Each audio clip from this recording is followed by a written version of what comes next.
કૃપા થાય તો જ પાઠ બોલી શકાય, કૃપા થાય તો જ દર્શને આવી શકાય. નહીં તો દર્શન કરવામાં 10 મિનિટ લાગે, પણ દર્શન કરવા જવું છે આ વિચાર આવતા આવતા 60-60 વર્ષ જતા રહે છે. દર્શન કરવામાં ટાઈમ નથી લાગતો તો 10 મિનિટ લાગે આપણને, પણ દર્શને જવું એક બુદ્ધિનો વિચાર. જો બુદ્ધિ અને પગમાં અંતર, ડિસ્ટન્સ કેટલું, અંતર કેટલું, 5 ફૂટ, 5.5 ફૂટ, 6 ફૂટ. પણ અહીંયાની વાત, બુદ્ધિની વાત, આ ચરણ સુધી આવતા આવતા 60-60 વર્ષ જતા રહે છે. અંતર ક્યાં વધારે કાપવાનું છે? એ 5 ફૂટનું ડિસ્ટન્સ કાપતા કાપતા જીવન ખોઈ બેસીએ છીએ. તો જીવનમાં જેટલી જલ્દી સમજ આવી જાય એટલું સારું છે. સમજી જઈએ જીવનનો સાર અને સાફલ્ય, જેટલું જલ્દી માણસ સમજે એટલું સરસ છે. અને ભાગવત આ સમજણનો મહામંત્ર લઈને બિરાજમાન છે. ભાગવત જેવું કોઈ શાસ્ત્ર નથી. મહાપ્રભુજી તો કેટલો પરિશ્રમ, ભાગવતને પ્રમાણ ગ્રંથ રૂપે કોઈ સ્વીકૃત કરાવ્યું હોય તો શ્રી મહાપ્રભુજીએ છે. સાત રીતે શાસ્ત્રે સ્કંદે પ્રકરણે અધ્યાય વાક્ય પદેક્ષરે એકાર્થ સપ્તધા જાનન અવિરોધેન મુચ્યતે. 7 રીતે અર્થ કરે ને એકાર્થ કર્યો છે મહાપ્રભુજી. અદ્ભુત મહાપ્રભુજીનું યોગદાન છે. આજે દુનિયામાં ક્યાંય પણ ભાગવત કથા થતી હોય ને, દુનિયામાં ગમે ત્યાં, કોઈ મહાપ્રભુજી શ્રી વલ્લભાચાર્યજીનું નામ લે કે ન લે, પણ મહાપ્રભુજી બતાવેલા અર્થો વગર ભાગવત કથા થઈ જ ન શકે. કોઈ જાણે કે ન જાણે કે આ સુબોધની, મહાપ્રભુજી સુબોધની રચી ને ભાગવતજી ઉપર મહાપ્રભુજીની ટીકા, મહાપ્રભુજીએ બતાવેલા અર્થ ઘટન વગર કથા થઈ જ ન શકે. એવું યોગદાન શ્રી મહાપ્રભુજીનું છે. આ કૃષ્ણ ચરિત્રની ગાથા 10મ સ્કંદને આધારમાં લઈ, કેન્દ્રમાં લઈને આપણે ચર્ચા કરવાના છીએ. ભાગવત 12 સ્કંદમાં ટૂંકમાં પરિચય આપી દઉં ને સીધા 10મ સ્કંદ તરફ પ્રયાણ કરીએ. 12 સ્કંદ સાક્ષાત શ્રીનાથજી બાબાનું વાંગમય સ્વરૂપ આપણે માનીએ છીએ ભાગવતજીને. વાંગમય એટલે વાણીમય, શબ્દમય. એટલે જ ભાગવતજીને વાંચવાની મહત્તા નથી, ભાગવતજીને સાંભળવાની મહત્તા છે. જો અત્યારે આપણી ભક્તિ છે ને બે સ્થાનમાં રોકાય. એક, અમે તો ક્યાંય જઈએ નહીં, ઘરે જ વાંચી લઈએ. અને બીજું, અમે તો જઈને એકવાર દર્શન કરી આવીએ એટલે અમારું તો બધું આવી જાય. નવધા ભક્તિમાં નથી વાંચન ભક્તિ, નથી દર્શન ભક્તિ. તમે નવધા ભક્તિ જુઓ તો શ્રવણમ કીર્તનમ વિષ્ણોઃ સ્મરણમ પાદ સેવનમ અર્ચનમ વંદનમ દાસ્યમ સખ્યમ આત્મનિવેદનમ. નવધા ભક્તિમાં નથી દર્શન ભક્તિ આવતી, નથી વાંચન ભક્તિ આવતી, શ્રવણ ભક્તિ છે. પહેલી જ ભક્તિ છે શ્રવણ, સાંભળો. શ્રવણમ એ બહુ વિશેષ કળા બતાવવામાં આવી છે. સાંભળવું પણ એક કળા છે. જો અત્યારના સમયની સૌથી મોટી વિપદા કઈ, બધાના મોઢે એક જ ફરિયાદ તમે સાંભળશો, અમારું કોઈ સાંભળતું નથી. એક ભાઈ બીજા ભાઈને કે, દીકરા પિતાને કે, પિતા એના દીકરાને કે, પતિ પત્નીમાં તો કહેવા જેવું જ નથી. આડોશી પાડોશીને કે, એક દેશ બીજા દેશને કે અમારું કોઈ સાંભળ. તો જ્યારે એવો સમય ચાલી રહ્યો છે કે જ્યાં કોઈનું સાંભળવા તૈયાર નથી, એવા સમયે 3-3 કલાક તમે મને સાંભળવા તૈયાર થયા છો, એ મારું સૌભાગ્ય છે. તમે ભાગવત સાંભળવા તૈયાર થયા છો, આ તમારી સમજણ બતાવે છે. નબળું પસંદ કરો ને એ પણ તમારી સમજણ બતાવે, અને ઉત્તમ પસંદ કરો ને એ પણ તમારી સમજણ બતાવે. ભણેલા ગમે તેટલા હો, પણ જો સમજદાર નથી ને તો ભણતર પણ બહુ લાંબુ કામ નથી આવવાનું. હા, પૈસા કમાવા કદાચ કામ લાગી શકે, જીવનનું એક પાસું છે, બરાબર છે. પણ જીવનની સફળતા ચેક કરવા માટે પાસબુક ખોલીને ન જોતા. લોકો સફળતા પાસબુકમાં ચેક, આ જીવનનું એક પાસું છે, એનાથી ઘણું બધું થઈ શકે છે, વાંધો નથી. પણ જીવનની સફળતા જોવા માટે સ્વજનોના ચહેરા ઉપર વાંચજો કે તમે સફળ છો કે નહીં. જો ત્યાં તમે ફેલ છો, કારણ કે આપણને ભણવામાં 7 વાર શીખવાડે, 8મો વાર ન શીખવાડ્યો સ્કૂલમાં. સોમવાર, મંગળવાર, બુધવાર, ગુરુવાર, શુક્રવાર, શનિવાર, રવિવાર, પણ 8મો વાર છે પરિવાર. અને એ વારને ભૂલી જશો ને તો 7 વાર નકામા જશે. જીવનની સફળતા સ્વજનોના ચહેરા પર હોય છે, અને ત્યાં જો આપણે નિષ્ફળ થયા ને તો સફળ કેમ માની શકાય? જીવનની જે સાચા અર્થમાં સફળતા આપણે કહીએ છીએ, તો જે ચર્ચા કરી રહ્યો છું, જ્યારે કોઈ કોઈનું સાંભળવા તૈયાર નથી, અને એવા સમયે તમે આવું ઉત્તમ પસંદ કર્યું, તમે આજે ભગવાનને સાંભળવા બેઠા છો. ભાગવત એટલે ભગવાન. ભાગવતનો અર્થ શું થાય? ભગવતા પ્રોક્તમ ભાગવતમ. જે ભગવાને કહ્યું એ ભાગવત. આજ સુધી જ્યારે પણ પ્રભુ પાસે ગયા, ભગવાનને સંભળાવ્યું જ છે, ક્યારે ભગવાનનું સાંભળ્યું નથી આપણે. જો ને જયારે જયારે ગયા, પ્રભુ આને જોબ નથી મળતી, આને બીમાર રહે છે, આના લગ્ન નથી થતા, આનું આ નથી થતું, ઓલવેઝ જયારે ભગવાન પાસે ગયા ત્યારે આપણે જ બોલ્યા છીએ. ક્યારે એમ નથી કહ્યું કે પ્રભુ આજે તમે બોલો ને હું સાંભળું. જો ભગવાનને જોવા, ભગવાનને મળવું અને ભગવાનને મેળવવું, આ ત્રણેય જુદી વસ્તુ છે. ભાગવત તમને ત્રણેય પ્રકારના ભક્તોનો પરિચય. ઘણાએ ભગવાનને જોયા, ઘણા ભગવાનને મળ્યા અને ઘણાએ ભગવાનને મેળવ્યા. ભાગવતમાં ત્રણેય પ્રકારના ભક્તો જોવા મળે છે. ભગવાનને જતા જોયા છે, સ્વજનો અને દુર્જનો બધા જ ભગવાનને મળ્યા છે. ભગવાન મળી જવા એ કોઈ ભક્તિ માર્ગની મોટી ઘટના નથી. જો ભગવાન મળવા બધું હોત ને, એટલે જેને પૂછો શેના માટે ભગવાન મેળવવા, ભગવાન મેળવવા, ભગવાન. અરે ભગવાન મેળવવા કાંઈ કરવાનું નથી. કારણ કે ભગવાન મળવા જ બધું હોત ને, તો દુર્યોધનને પણ આનંદ આવ્યો હોત, દુશાસનને પણ આનંદ આવ્યો હોત, કંસને પણ આનંદ આવ્યો હોત, રાવણને પણ આનંદ આવ્યો હોત. કારણ કે આ બધાને ભગવાન મળ્યા હતા. ભગવાન મળવા એ ભક્તિ માર્ગનું લક્ષ્ય નથી, ભાવ મળવો એ ભક્તિ માર્ગનું લક્ષ્ય છે. કારણ કે ભગવાન મળવા બધું હોત તો કંસ અને રાવણને પણ આનંદ થવો જોઈએ. એમને તો દ્વેષ થયો, શિશુપાલને તો ગાળો યાદ આવી. કારણ કે ભાવ નહોતો, એટલે મળેલા ભગવાન પણ આનંદ ન આપી શક્યા. ભક્તિ માર્ગમાં માળા ફેરવો, પાઠ કરો, સેવા કરો, ભગવાન મેળવવા નહીં. હંમેશા એમ કરજો, ભાવ મેળવવા માટે. જો કંઈક નાનકડો નિયમ રાખજો, જેનાથી તમારો ભાવની વેલને પાણી મળતું રહે. તમારી સજ્જન કોઈ વેળ ઉગાડી, એટલે લાકડી રોપી ને આપણે, અને વેળને બાંધી દઈએ, એટલે જે સમજદાર નથી, નાદા, એને હમણાં તો કુમળી વેળ ઉગી એને બાંધી દીધી. લાકડી એનું બંધન નથી, એના વિકાસનો આધાર છે, એની વૃદ્ધિનો ટેકો છે. તમારા નિયમો તમારા બંધન નથી, તમારી શ્રદ્ધાની વેળના ટેકા છે. તમે એને બંધન માનશો ને તો ભાર લાગશે, પણ ટેકો માનશો ને તો હાસ થશે. એક માળા છે ને, આ માળા થકી ભગવાન મારી જોડે જોડાયેલા છે. આ એક યમનાષ્ટકનો પાઠ કરું છું ને, એક કરું છું, વધારે નથી થતું, પણ એક યમનાષ્ટકના પાઠ થકી યમુનાજી મારી જોડે જોડાયેલા છે. અરે 5 મિનિટ એક પાઠ કરતા લાગે, ભાવ એ કરો, આ 5 મિનિટ યમનાષ્ટકનું એક પાઠ કરું છું ને, તો યમુનાજી 24 કલાક મારી રક્ષા કરે છે. એક અષ્ટાક્ષરની માળા ફેરવતા મને 2 મિનિટ લાગે છે, પણ એક માળા ફેરવું છું ને, 24 કલાક ઠાકોરજી મારી રક્ષા કરે છે. આવો ભાવ રાખીને માળા ફેરવશો ને, તો માળા કરવાનો આનંદ બદલાઈ જશે. આવો ભાવ રાખીને યમનાષ્ટક કરશો ને, યમનાષ્ટક કરવાનો ભાવ બદલાઈ જશે. આપણે તો બંધન કરવું જ જોઈએ ને, કરવું પડશે ને, ના તો શું કરો, આ રીતે ન લો ભગવત નામ. ભગવત નામ તમારો આધાર બનવો જોઈએ, તમારી તાકાત બનવી જોઈએ. ભગવાન તમારી કમજોરી ક્યારે ન બનવું જોઈએ. તમારા પુણ્યો, તમારા સત્કર્મો, તમારી ઉદારતા, તમારા સદગુણો તમારી કમજોરી નથી, તમારો બળ છે. હંમેશા જે સદગુણોને તમે માણી ન શકો ને, સદગુણો બહુ ટકશે. કોઈ જેમ તેમ બોલ્યું અને તમે શાંત બનીને સહન કરી લીધું, અને ઘરે આવો તો તમને અફસોસ થાય કે આનંદ થાય?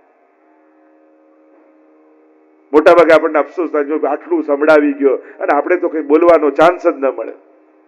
અફસોસ કરશો ને તો તમારી અંદર સહનશીલતા બહુ ટકશે નહીં, પણ તમને ખુશી થવી જોઈએ. એ આટલું બોલ્યો, પણ મહાપ્રભુજીનો સેવક છું, મેં બધું સહન કરી લીધું. ઠાકોરજી મને સહન કરવાની તાકાત આપી, અને સહન કર્યું એનો આનંદ તમને થશે ને, તો એ ગુણ સદાય તમારા હૃદયમાં ટકી જશે. જ્યારે જ્યારે સદગુણોનો આનંદ આપણી અંદર જે રહેલા છે એને જો માણસો નહીં, તો પછી ગુણો ટકશે નહીં, એનો અફસોસ થશે ને તો પછી એ છૂટી જશે, બહુ વાર નહીં થાય. તમારા ગુણોને માણો. તો એ સદગુણ છે એ બીજાની અંદર નથી, જે તમારી અંદર છે. એ વાતનો તમને આનંદ અને ગૌરવ થવો જોઈએ. આટલા સંસારના સંકટોની વચ્ચે પણ રોજ 1 કલાક ઠાકોરજીની સેવા હું કરી શકું છું, એનો આનંદ તમને થવો જોઈએ.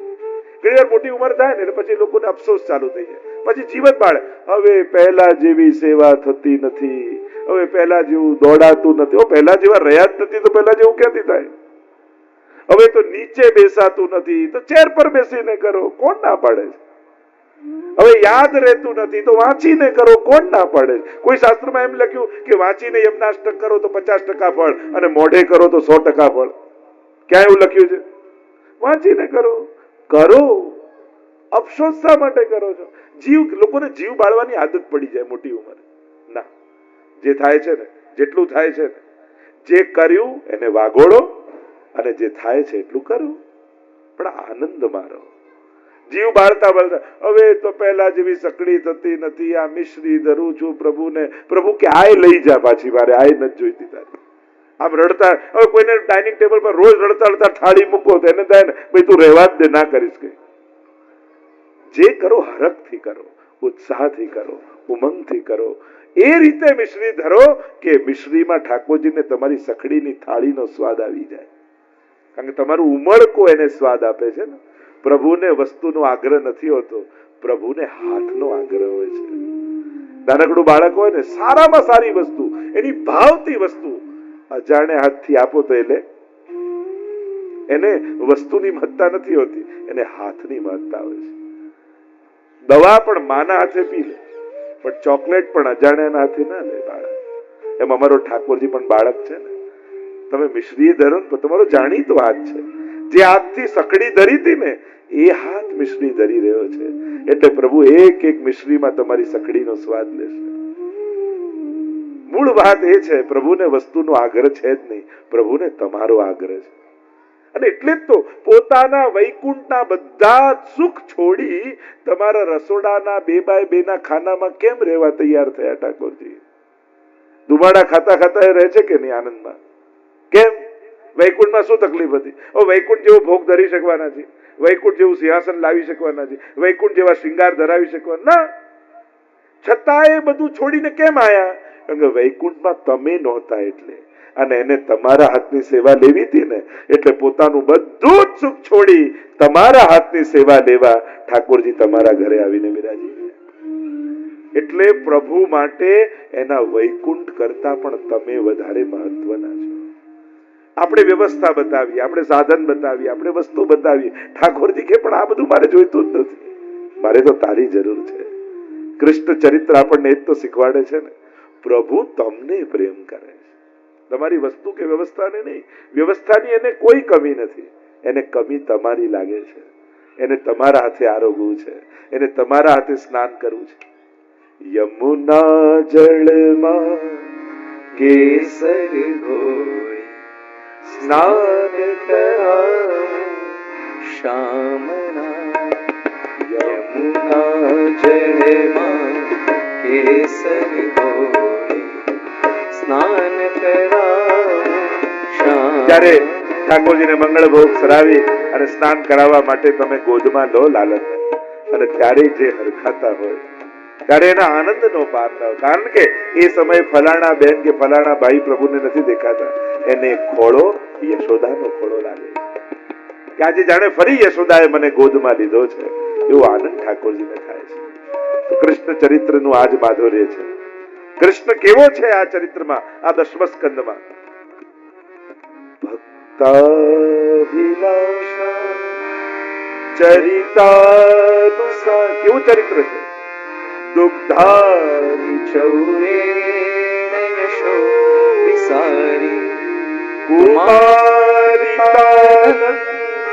દિદોષનારી મમ પ્રભુ શ્રી ગિરિરાજધારી.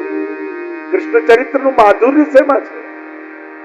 10મ સ્કંદની લીલાની મહત્તા એ જ છે, આ વ્રજ લીલાની. અહીંયા પ્રભુ પોતાનું મહાત્મ્ય પ્રગટ નહીં કરે, પોતાના માધુર્યને પ્રગટાવશે. પ્રભુ કેવા ચરિત્ર વાળા છે? ભક્તાભિલાષા ચરિતાનુસાર, ભક્તોની અભિલાષા અનુસાર ચરિત્ર કરવા વાળા. પ્રભુની પોતાની કોઈ ઈચ્છા છે જ નહીં, ભક્તની જે ઈચ્છા છે એ ભગવાનની ઈચ્છા છે. એટલે ઘણીવાર લોકોને શંકા થાય કે આમાં કઈ સમજ નથી પડતી. ઘણા એમ કે છે કે આખા દુનિયાને, આખા વિશ્વને ભગવાન જમાડે છે, અને ઘણા એમ કે ના, ઠાકોરજીને ભોગ ધરો. અરે આખી દુનિયાને ઉઠાડે છે ઈશ્વર. કોઈ કે ના, લાલનને જગાવો, મંગળા કરાવો. સાચું શું? એ ખવડાવે છે કે આપણે ને ભોજન કરાવવાનું છે? તો કે બંને સાચું છે. એ કણકણમાં છે એ સાચું, એ તમારી અંદર છે એ સાચું, કે તમે જેની સેવા કરો એ સાચું? તો કે ત્રણેય સાચું છે. તો આપણે શું કરવું? ગીતાજીમાં ભગવાને કહ્યું, યે યથામામ પ્રપદ્યન્તે તાંસ થૈવ ભજામ્યહમ. જે જે રીતે મને ભજે છે હું પણ એને એ રીતે ભજું છું. તમે જો જ્ઞાન માર્ગ પ્રમાણે વિચાર કરો કે બધાને જમાડનારો એ છે તો એને ભૂખ નથી લાગતી. પણ તમે ભક્તિ માર્ગ પ્રમાણે યશોદાનો ભાવ રાખીને કહો, મારા લાલનને ભૂખ લાગી હશે, ક્યારનો ગાય ચરાવવા ગયો હતો, સાંજ પડીને હવે આવ્યો, લાવ જલ્દી જલ્દી ઠાકોરજીને ભોગ ધરું, તો ઠાકોરજીને કકડીને ભૂખ લાગે છે. કારણ કે તમારો ભાવ યશોદાનો છે. જે ભાવ લઈને પ્રભુ આગળ જશો ને, પ્રભુ એવા ભાવે તમને મળશે.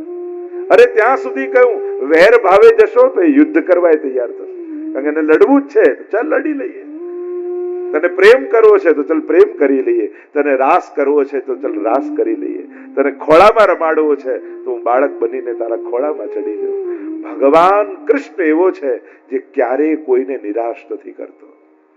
જે ભાવ લઈને, આ તો અદભુત ચરિત્ર છે. એટલે જ દશમ સ્કંદની શરૂઆતમાં જ પરીક્ષિત મહારાજે શું કહ્યું? શરૂઆત થઈ દશમ સ્કંદ. કથિતો વંશ વિસ્તારો ભવતા સોમ સૂર્યયો રાજ્યાં ચોભયવંશાનાં ચરિતમ પરમાદ્ભુતમ. ચરિતમ પરમાદ્ભુતમ. એ પરમ અદ્ભુત ચરિત્રને ગુરુદેવ મને સંભળાવો. વિસ્તાર, સંક્ષિપ્તમાં નહીં, વિસ્તાર. અદ્ભુત ચરિત્ર. કેવા ચરિત્ર? અદ્ભુતતા શું છે? યમનાષ્ટકમાં પણ કહીએ છે ને, તવ ચરિત્ર મત્યદ્ભુતમ. યમનાજીનું ચરિત્ર કેવું છે? અતિ અદ્ભુત. તો અદ્ભુતતા શું છે? તો કે અજાણે અધર્મી નાહી ગયો તોય માએ કર્યો ઉદ્ધાર. યમુનાજી કેવા છે? કોઈ કેવલ રસ્તામાં જતો મુસાફર સવાર પડીને સ્નાન કરવા જોઈએ એમ વિચાર કરી, યા તરસ લાગી તો જલ પીવું છે એવો વિચાર કરી બાજુમાં વહેતા યમુનાજીમાં ડૂબકી લગાવે ને, એણે તો જલ માનીને ડૂબકી લગાવી છે. પણ યમુનાજી તો એવો વિચાર કરે કે મારા ભક્તે મારામાં ડૂબકી લગાવી, એને હવે જીવનમાં ક્યારેય યમયાતના નહીં ભોગવવા દો. માએ કર્યો ઉદ્ધાર, માએનો ઉદ્ધાર કરી દે. તમે પાણી પીને જલ પ્યાસ બુજાવવા માટે જલ પીઓ યમુનાજીનું, પણ યમુનાજી તમને જલ ન પીવડાવે. એ તો ન જાતું યમયાતના ભવતિ તે પયઃ પાનત. એ તો પોતાના વક્ષસ્થળનું દૂધ તમને પીવડાવે છે. આ યમુનાજીની અદ્ભુતતા છે. આવનારો ભક્ત મહાત્માને જાણતો નથી, પણ સ્વીકાર કરનારો ભગવાન પોતાના મહાત્મ્ય સાથે એના પર કૃપા કરે. એ જ એના ચરિત્રની અદ્ભુતતા છે. એટલે અદ્ભુતતાની વ્યાખ્યા શાસ્ત્રોમાં એ કરી, અસાધનમ સાધનમ કરોતિ ઇતિ અદ્ભુતમ. અસાધનને પણ સાધન માનીને કૃપા કરે, એ જ ભગવાનના ચરિત્રની અદ્ભુતતા. તો કે અસાધન ને સાધન શું? જ્યારે ગોપીઓ દોડીને રાસ માટે ભગવાન પાસે, ત્યારે પરીક્ષિત મહારાજે પ્રશ્ન કરી દીધો, અરે ગુરુદેવ, આ તો પ્રેમ ભાવથી ભગવાન તરફ જઈ રહી છે, છતાંય ભગવાને એમનો ઉદ્ધાર કર્યો, આવું કેમ? સુખદેવજીએ કહ્યું, કયા ભાવે દોડે છે એ ન જોઈશ, કોની તરફ દોડે છે એ જો. ભગવાન તો પારસમણી છે, સ્પર્શ કરતા જ સોનું બનાવી દેશે. કામમ ક્રોધમ ભયમ સ્નેહમ ऐक्यम सौहृदमेव च नित्यम हरौ विदधतो यान्ति तन्मयताम हिते. सुखदेव जी कहने लगे, कोई भी भाव से भगवान की तरफ दौड़ो, કામમ, ક્રોધમ, ભયમ, સ્નેહમ, ઐક્યમ. ભગવાન તો ઉદ્ધાર જ કરે છે. ક્રોધમ, શિશુપાલને ક્રોધ આવ્યો, 100 ગાળો ભગવાનને આપી, એટલો ગુસ્સો આવ્યો અને ભગવાને વિચાર કર્યો, અરે શિશુપાલ, તે મને 100 વાર યાદ કર્યો, લાવ તારો ઉદ્ધાર કરી દો. આ અદભુતતા. ક્યારે સાંભળ્યું કે ગાળો બોલવાથી ભગવાન ઉદ્ધાર કરે?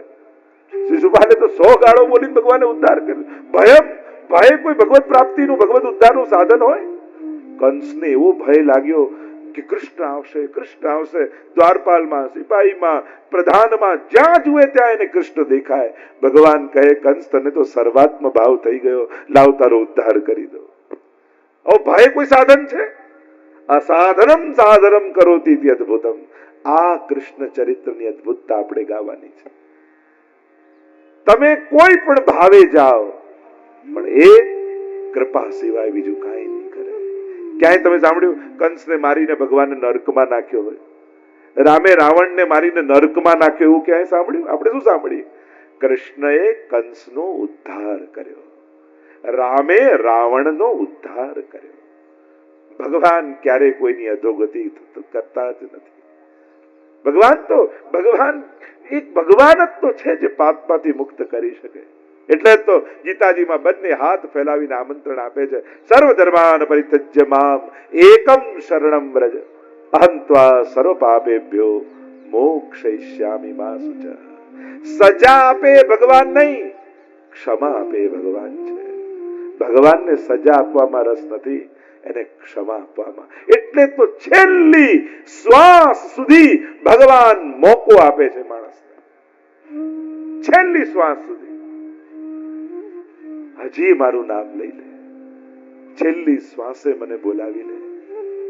દુનિયાના માણસને પહેલા આમંત્રણ આપવા જાવ તો હવે તમારા બહુ જ નજીકના સગા હોય અને આખા ગામને આમંત્રણ આપી દીધું હોય અને એ જ ભૂલાઈ જાય તમને, અને છેલ્લી રાત્રે યાદ આવે, અરે અમને તો કંકોત્રી રહી ગઈ, અને દોડતા દોડતા છેલ્લી રાતે એમને કાલે લગ્ન છે, આવજો. પેલો કે હવે યાદ આવીએ.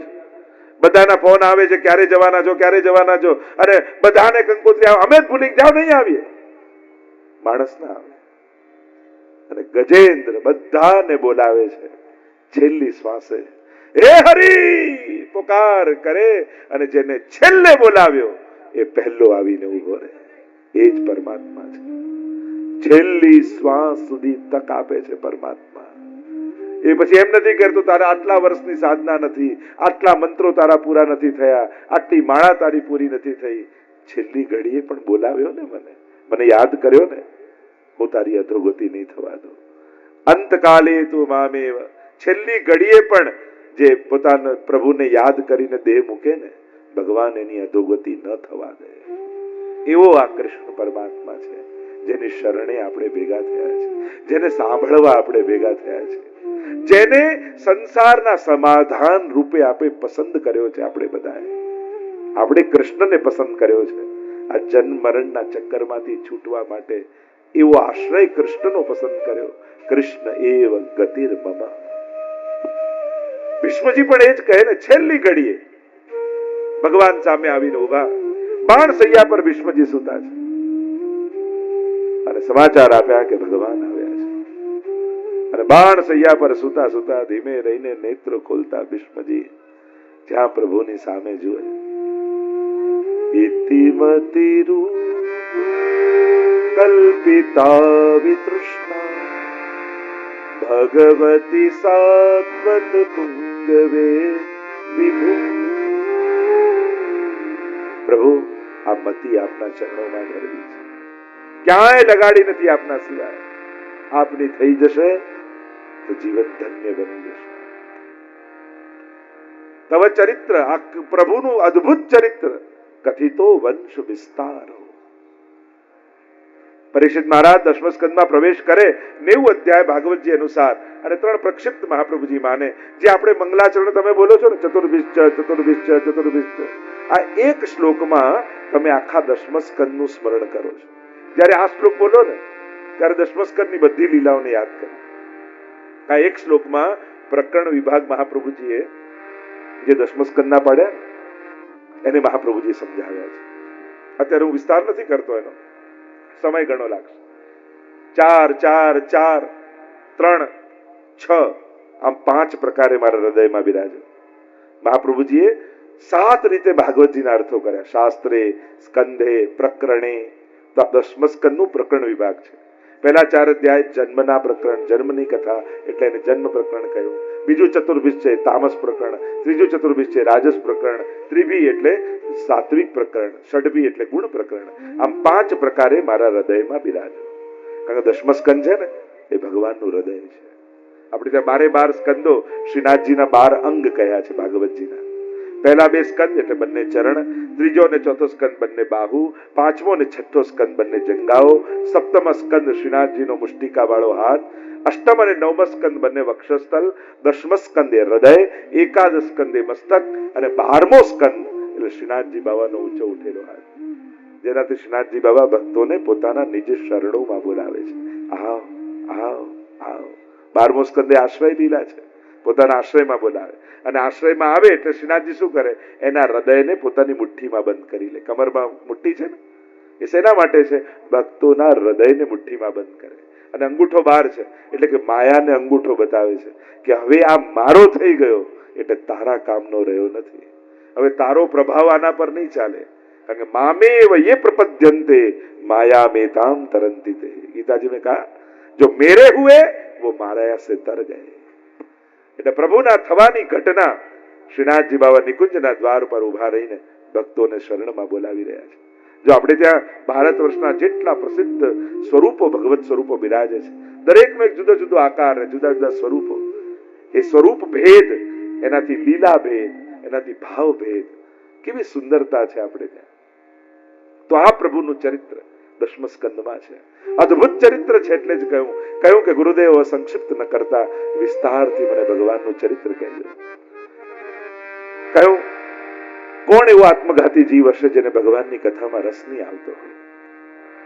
નિવૃત્ત તર્ષય રૂપકીયમાના ભવૌષધાચ્છોત્ર મનોભિરામા ઉત્તમ શ્લોક ગુણાનુવાદા પુમાન વિરજેત વિના પશુના.